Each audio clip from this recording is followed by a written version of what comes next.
Hello everyone, welcome back to our channel where art and imagination meet. Today we will explore a very interesting and imaginative topic, which is drawing a creature that once ruled the sky, millions of years ago, a flying dinosaur. Even if you have never drawn these prehistoric creatures before, don't worry, because I will guide you step by step from basic sketches to fine details so that the final picture becomes lively, flexible, and full of emotions. Before starting, prepare drawing paper pencils, erasers, and if you want watercolors or colored pencils to color the picture because colors will help our flying dinosaur come to life. To start, the most important thing is to observe and visualize the creature you will draw. Pterosaurs, also known as pterosaurs, typically had slender bodies, wide wings, and pointed heads with small crests or crests. Their legs were slender but very strong, and their wings were made up of a membrane of skin that extended from the fourth finger down the body, creating a large area for them to fly. When you look closely, you will notice that their bodies are well proportioned between the head, body, and wings, with soft, graceful curves. Having this proportion right from the start will help you draw a vivid and aesthetically pleasing picture. Now let's do the basic sketching.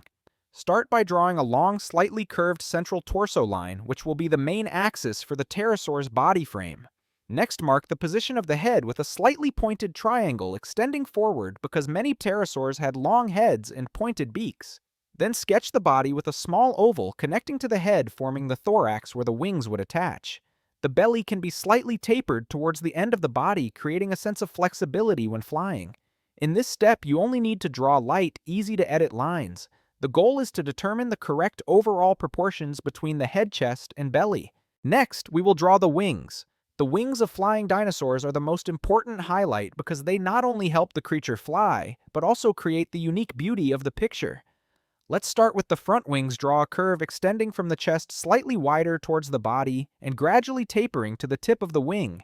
The hind wings are shorter and smaller than the front wings, creating a sense of balance. You can sketch the folds or veins on the wings with thin lines. This makes the wings look more lively and closer to reality. When drawing the wings, imagine them bending with the wind. This will bring a sense of natural movement and flight. After completing the wings, we will move on to the head and facial details. Flying dinosaurs often have long pointed beaks, and some species have crests on their heads. Draw the eyes close to the head, slightly large for emphasis, and add the beak detail with two small, slightly pointed curves. The crest on the head can be sketched with a soft curve or a sharp one, depending on the species, creating a lively and distinct feeling. The neck connecting the head and body should be slightly curved. This gives the drawing more flexibility, like the dinosaur is flying in the sky. Next are the legs.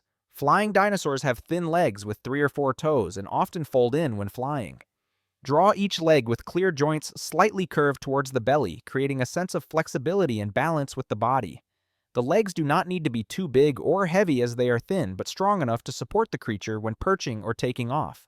Once the body, head, wings, and legs are sketched, the next step is to emphasize the details. Use a thick pencil or pen to redraw the main outlines, the body. Outline the wing outline, the eyes, beak, and legs. Emphasize the veins and folds on the wings as they add depth and life to the drawing. Also determine the light source for the drawing.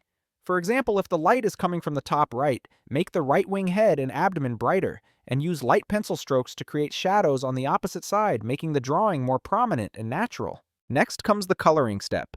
If you are using colored pencils, start with a light base layer for the whole body, then add darker layers for the shadows and wings.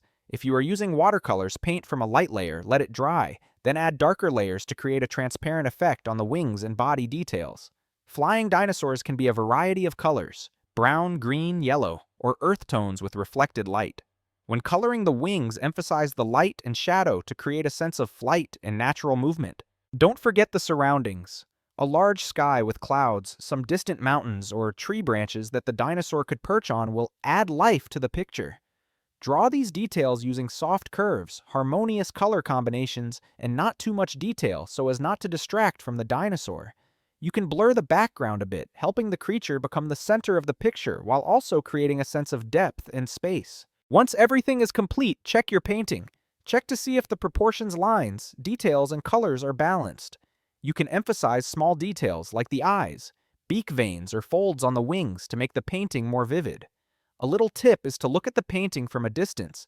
This will help you detect unbalanced details that you might miss when looking closely. When you feel satisfied, sign and keep your work.